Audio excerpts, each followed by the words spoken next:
Brian Mudd Show is on News Radio 610 WIOD. Right now, I want to bring on Dave Johnson, healthcare expert. Dave, how you doing today? Thanks for being on the show. Happy Monday, Bloom Daddy. Good to be back with you, and my nose hurts. Can I tell you? I guarantee you, Dave, we're having a better Monday than that guy in Russia, without a doubt. That's right. All right, so here's the million-dollar question, Dave. How do we persuade people to take the vaccine? Should we be persuading people? Should it be up to them? Well, we should definitely be trying to persuade people. Ultimately, it's up to them. The news on the vaccines has been remarkably positive. The two that are approved right now, the Pfizer and Moderna, 95% success rate. Of the 5% who do get COVID after being vaccinated, it's a lesser form of the disease, less virulent. So the should is there. I was talking to somebody doing polling last week for the pharma industry, and they say, well, 40% will take it. If Dr. Fauci gets up and says take the vaccine, which he's doing, they'll take it. Another 30% are persuadable, and those numbers are actually going up as well. More people are saying they'll take it today than they were a couple of months ago. But then you got about 30% that are pretty adamant about not taking it. And I think that's the group we need to focus on. So, okay, before I get to that, you've got Governor DeSantis saying he does not believe mandating the vaccine for Floridians is the way to go. Do you agree with him? Because it's just like your kid. If you tell your kid, your teenager don't drink, odds are they're probably going to drink. Do you agree with what DeSantis is saying here? Yeah, I do. Basically, this is America. Peas up the nose. You tell a kid not to put peas up the nose. Next thing you know, there's peas up the nose. So, yeah. So I agree. I agree with that. All right. So what do you say to me? Okay. What do you say to? And you could call me an idiot if you want, but I'm not going to get the vaccine because I never get sick. I believe in my immune system. That vaccine's 94% effective. I take a look at the numbers. My immune system, 99.8% effective. Why should I take it? I don't fear it. I don't think there's anything wrong with it. I just trust my immune system. I want my system. I don't get the flu shot. I mean, I don't wash my hands 30 times a day. I think germs are actually a good thing in building your immune system. Am I wrong? I believe you have probably a bulletproof immune system. I'd tell you the reason you should take it is you could infect somebody else, even if you don't know you have the disease. So we're collectively in this together. I mean, right now it's kind of a tale of two cities, Bloom Daddy, from Dickens' best of times, worst of times. So we have this incredible vaccine that's being administered starting today, but we also just have horrific numbers across the country, record deaths, record hospitalizations, record number of people getting infected. And we know now that most people spread the disease without knowing they have it. So I'd encourage you to get the vaccine if for no other reason so you don't give the disease unbeknownst to somebody else. And I get that. And again, I'm talking to Dave Johnson, healthcare expert. But here's the thing, Dave. Listen to the science. The science is all over the place with this. The science is like buckshot coming out of a 12-gauge shotgun. It's a huge pattern. I mean, you just said asymptomatic people spread, but a study just came out of China that says that's not true. So who do you believe? For every 5 studies you can show me saying that masks work, I could show you 10 that say they don't. So the problem is you've got a lot of people out there going, who's right and who's wrong, and who do you believe? Right. Well, and let's do a thought exercise for a second here. Let's say the vaccine is perfect, right? So it works every time with no side effects, but we're going to give it to, a bunch of elderly people in the country, and some will die. They get the vaccine and then they die, and there's no correlation between those two events. And yet, as sure as the sun will rise tomorrow, somebody will make that correlation on social media, and that will spread like wildfire. So I don't have the perfect answer on that because there is a lot of misinformation out there, and sometimes the science isn't clear. Although I think at least with the first 2 vaccines, it's just the side of beyond compelling. So I think you have to be honest. You have to be transparent. You have to build trust. And we've got a long way to go with that, particularly with the 30% of the population like you that aren't really believing that vaccines provide the benefit that they do.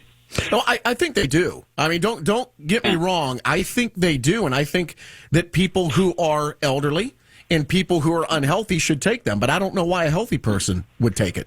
Because if the unhealthy people and the elderly, the people who are in the crosshairs of this virus take it, then you don't have to worry about me spreading it to them because they've already been vaccinated. So why would I get it? And let me ask you this. I'm actually a little contrarian on this. If what our goal is to limit the spread of the disease, I think I'd give it to college students first because they're the ones that are spreading this like wildfire around the country. Well, let me ask you this. A new survey came out saying that American women are more wary than men of taking this vaccine. Does that concern you? Because women traditionally make most of the healthcare decisions in their families. Yeah, I just think we have to honestly address the fears. I mean, I'll give you an example of from a long time ago. So Texas, 25 years ago, had a terrible problem with littering.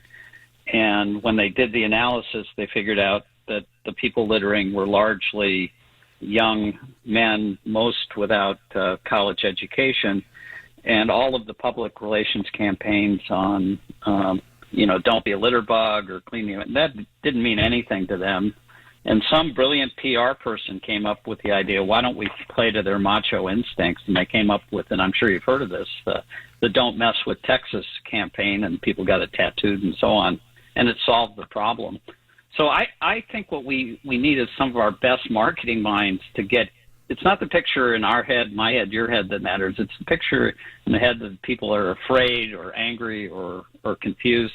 And we need to figure out what the picture is in their head and what strategy, like that Don't Mess with Texas strategy, will work for those people. So let's get our best marketing minds in the country on that job. Let me ask you this. You're a healthcare expert. Yeah. You talked about numbers, and this is where people, again, get wary, okay? This is flu season. We usually have 400 to 700,000 hospitalizations, 20 to 60,000 flu deaths a year, okay?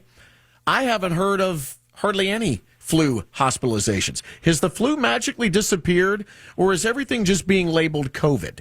It's the same thing with these deaths. Yeah. Did somebody die from COVID, or did they die with COVID? There's a big difference there.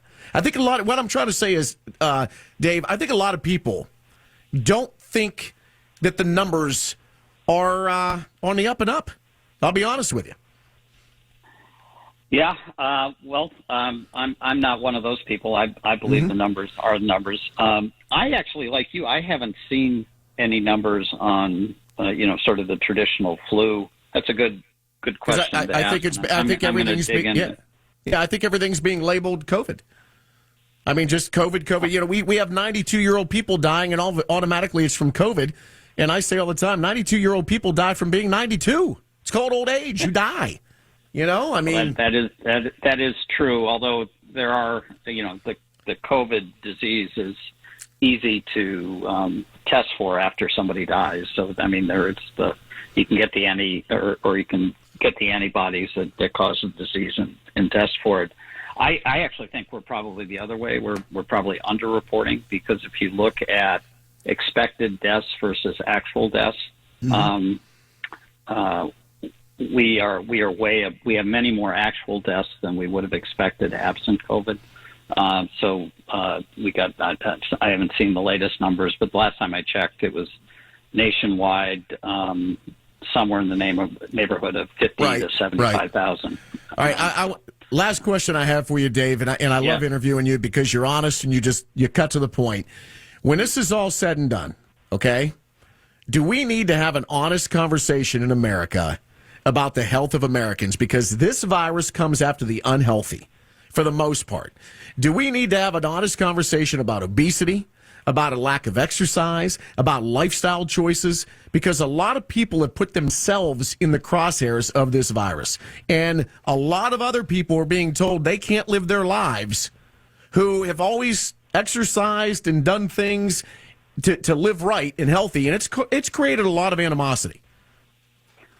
Well, you're preaching to the converted on that particular topic. 90% of what we spend Yeah, 90% of what we spend on healthcare today is to treat chronic disease. Yeah. Cancer, heart disease, and so on. And a lot of that is in the later stages of chronic disease. And we spend, relatively speaking, almost no money on primary care, health promotion, chronic disease management, behavioral health. So we have to make it much easier for people to make smarter lifestyle choices. Otherwise, we're going to not only bankrupt the country because healthcare will continue to spend into oblivion, but we'll have a less productive, less happy, less equal society. And who wants that for America, right? No, I agree. Hey, Dave, awesome interview. Thanks for being on the show. Yeah, thanks, Slim Daddy. Have a great week. All right, you too. That's Dave Johnson, healthcare expert.